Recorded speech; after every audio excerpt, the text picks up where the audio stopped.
अस्सलाम वालेकुम everyone, welcome back to my channel. उम्मीद करती हूँ कि आप सब बिल्कुल खैरियत से होंगे और आप सबकी दुआ की वजह से अल्हम्दुलिल्लाह हम लोग बिल्कुल ठीक और बिल्कुल खैरियत से हैं।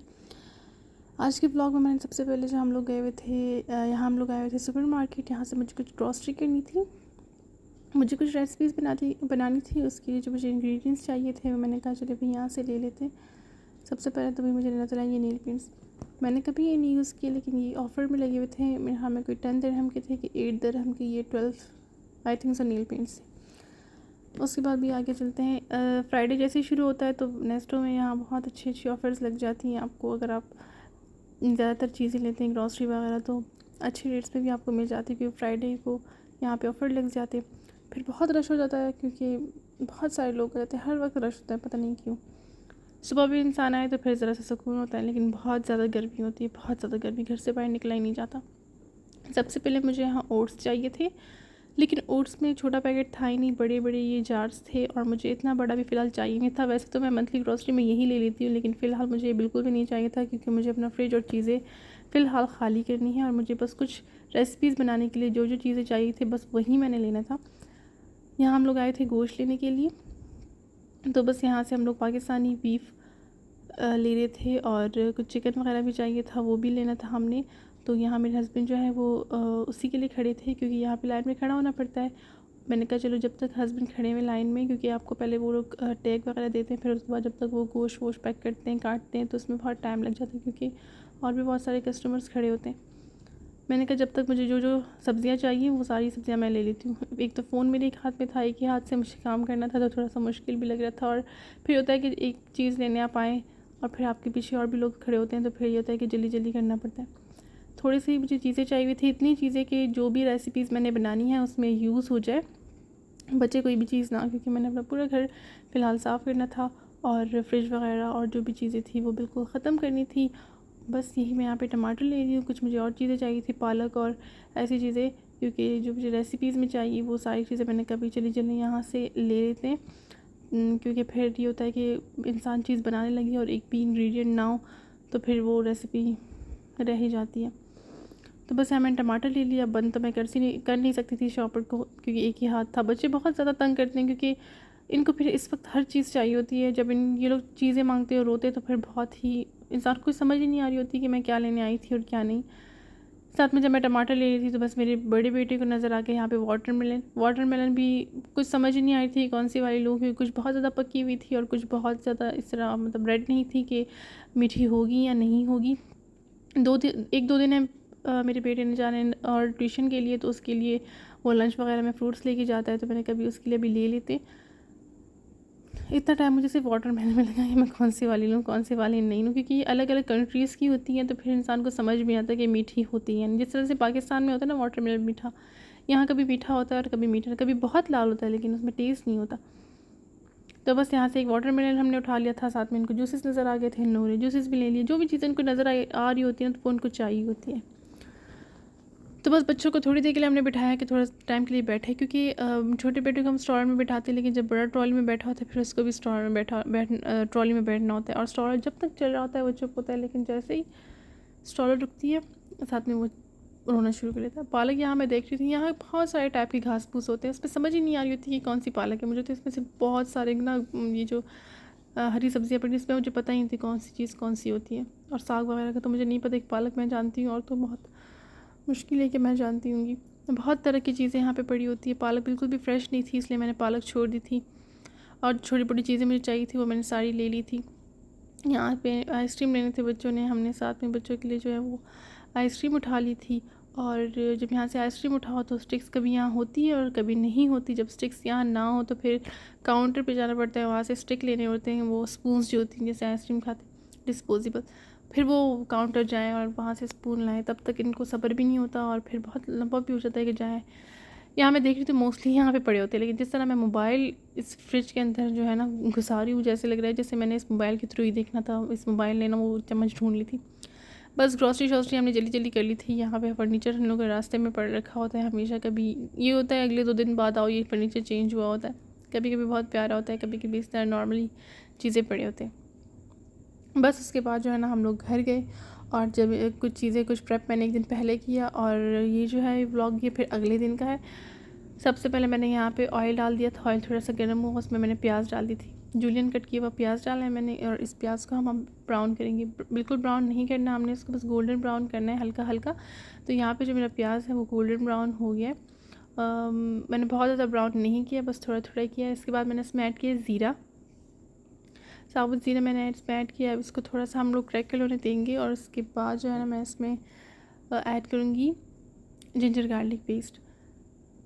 और एकदम जिंजर का पेस्ट हमेशा मैंने बना के रखा है। ये वही पेस्ट है जो मैंने लास्ट वीडियो में बनाया था, तकरीबन ये मेरा 20 डेज़ चला है, और ये बिल्कुल भी इसका कलर चेंज नहीं होता, बिल्कुल सेम उसी कलर का ही रहता है। ना ही ग्रीन होता है, ना ही कलर इसका चेंज होता है, ना ही इसके टेस्ट में कोई फ़र्क आता है।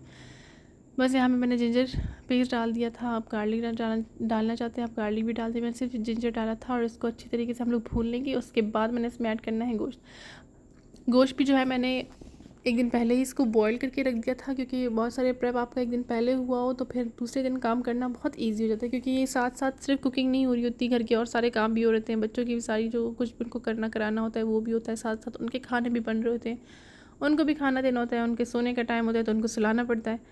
बेटे को मैं ट्यूशन लेके जाती है तो फिर बीच में उसको ट्यूशन भी छोड़ना पड़ता है, फिर भी आना पड़ता है। तो सारे काम जो है ना वो साथ साथ में आप हो रहे होते हैं, तो फिर थोड़ी बहुत भी आपने मील प्रेप की होती है तो फिर ज़रा लाइफ आपकी ईजी हो जाती है। तो बस साथ में ये जो गोश्त है ये मैंने बॉईल करके रखा हुआ था, ये मैं इस पर अच्छी तरीके से थोड़ी देर के लिए भून लूँगी। इसलिए इसके ऊपर जो है ना जो उसका वो फ़ैट था वो ऊपर जम गया था, क्योंकि मैंने बॉईल करके फ्रिज में रख दिया था गोश्त। तो बस साथ साथ जो इसका पानी है इसको भी हम यूटिलाइज़ करेंगे, इसमें हम और कोई पानी नहीं डालेंगे। इसी पानी को हम जो है ना जब इसको भूनेंगे तब भी हम यही पानी डालेंगे। मैं यहाँ बना रही हूँ पालक गोश्त, तो जब पालक डालेंगे हम लोग उसके बाद जो भी कंसिस्टेंसी हमें चाहिए होगी उसके लिए भी हम यही पानी यूज़ करेंगे। अच्छी तरीके से मैंने ऑयल पे ना गोश्त को भून लिया था, तकरीबन 5 से 10 मिनट मैंने अच्छे तरीके से गोश्त को भूना है। अब जब गोश्त को बॉईल करना है तो बिल्कुल 100% डन नहीं करना, क्योंकि फिर इस वक्त भी गोश्त ने पकना होता है। जब वहाँ हम लोग बिल्कुल 90-95% गला देते हैं, फिर यहाँ पे उसको पकने का टाइम नहीं मिलता, वो फिर बिल्कुल ख़त्म होने लग जाता है गोश्त। तो आपने गोश्त को थोड़ा सा बेचारे में कसर छोड़नी है, ठीक है।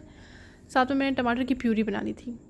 आप टमाटर काट कर भी डाल सकते हैं, लेकिन मैंने इसलिए प्यूरी डाली क्योंकि काम थोड़ा सा ईजी हो जाए। मुझे बहुत सारी रेसिपीज़ बनानी थी, मैंने कहा अभी जल्दी जल्दी हो जाए।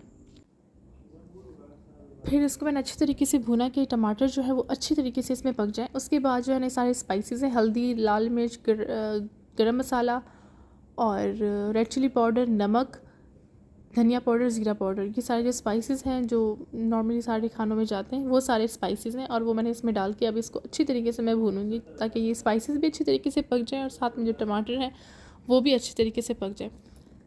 जब इस तरह से इसके साइड से जो ऑयल था वो ऊज़ आउट होना शुरू हुआ, उसके बाद मैंने इसमें पालक डाला। पालक को जो है वो मैंने पहले से बॉयल करके उसमें हरी मिर्ची और जो हरी मिर्ची और जो क्लोव्स होते हैं वो मैंने जो है ना उसमें जब बॉयल करी थी, मैंने जब ब्लैंच करी थी पालक को, तो वो मैंने साथ में उसको डाल के अच्छी तरीके से उनको उबाल दिया था। जब पालक पक गई थी, थोड़ा थोड़ा इसमें पानी रह गया था, तो मैंने पानी समेत ही उसको जो है ब्लेंड कर दिया था।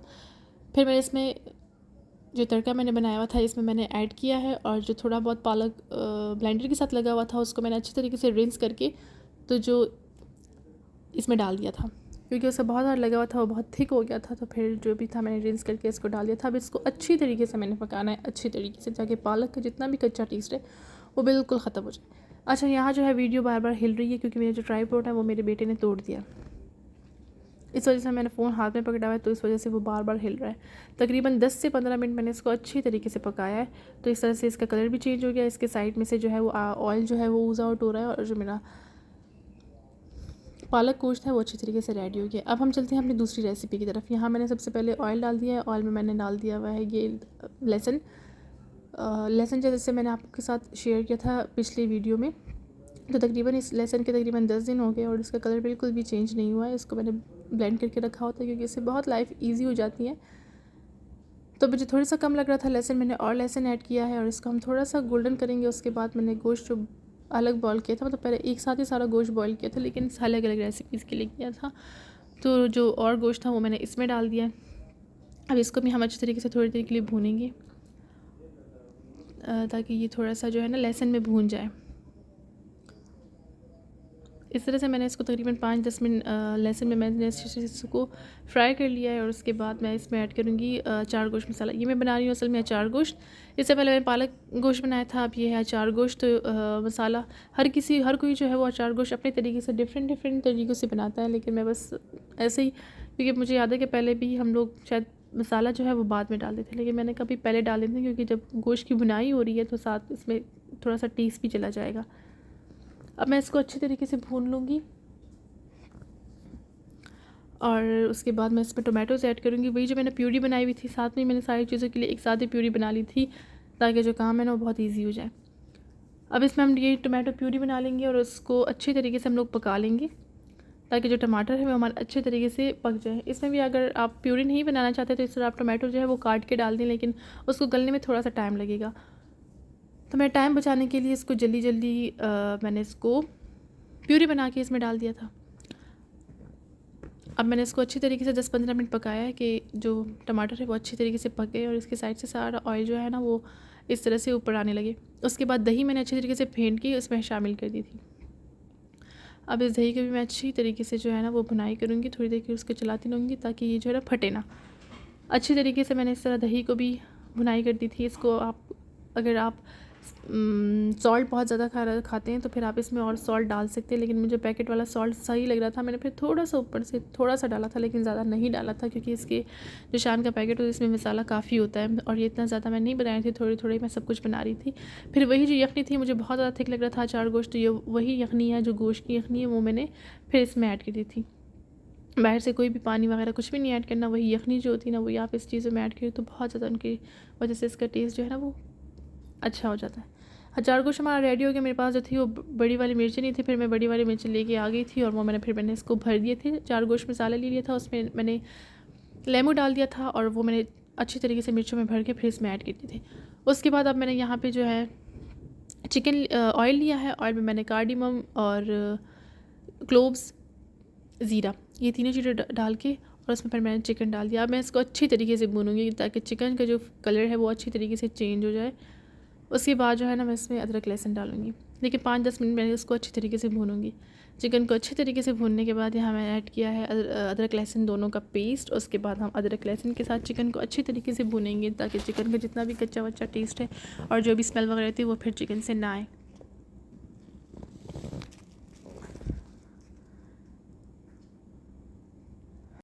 अच्छा, ये सब काम करने से पहले मैंने जो है ये ऑनियन जो है वो मैंने फ्राई कर लिए थे और उसके बाद मैंने इसको हमदस्ते में कूट दिया था।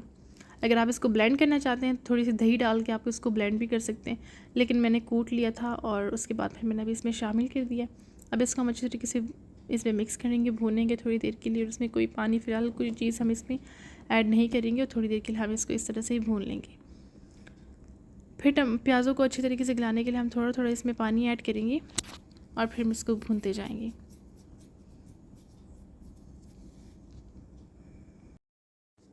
आप इन सब चीज़ों में अपने घर के मसाले भी डाल सकते हैं, जैसे मैंने अचार गोश्त का पैकेट वाला मसाला ही डाला था। अगर आप लोग घर के मसाले डालना चाहते हैं वो आप घर के मसाले भी डाल सकते हैं।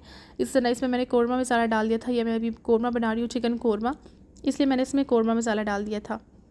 अब मैं इसको अच्छी तरीके से जो है भूनूंगी। अगर आप कौरमा मसाला नहीं डालना चाहते और आप घर के मसालों से बनाना चाहते हैं तो आप घर के मसालों से बेशक बना लें।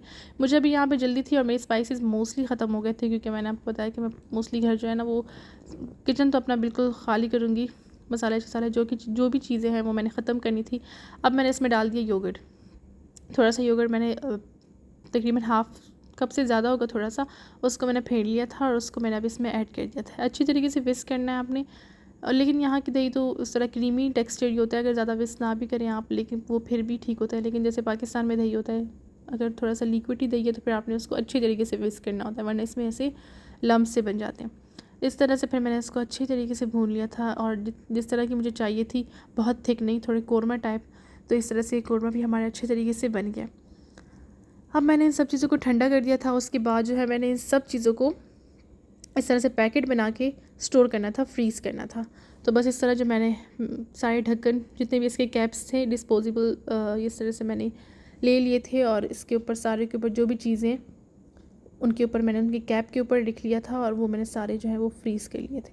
अच्छा, इस कैप के ऊपर से फिर क्या था कि मिड ट्रे थे, मैंने कहा मैं फ्रीज़ करके रखूँगी, थोड़े से इस पर पानी लगेगा तो ये तो बिल्कुल मिट जाएंगे। फिर जो भी मैंने लिखा उसके ऊपर फिर मैं टेप लगा दिया था, जो ट्रांसपेरेंट टेप होता है, डोंट नो उसको क्या नाम लेते हैं, वो मैं लगा दी थी फिर सारे के ऊपर। यहाँ जो है मैंने योगर्ट लिए, उस पर मैं डाल रही हूँ विनेगर, और साथ में मैं इसमें डालूँगी सोया सॉस और स्पाइसेस, जो भी स्पाइसेस आप इसमें डालना चाहते हैं, ज़्यादा स्पाइस करना चाहते हैं, कम स्पाइसी करना है तो वो आपकी मर्ज़ी। यहाँ मैंने सॉल्ट, चिली फ्लेक्स और red chilli powder, black pepper और चिकन टिक्का मसाला डाल दिया था। आपकी मर्ज़ी है, चिकन टिक्का, तंदूरी, कोई भी मसाला आप इसमें डालें।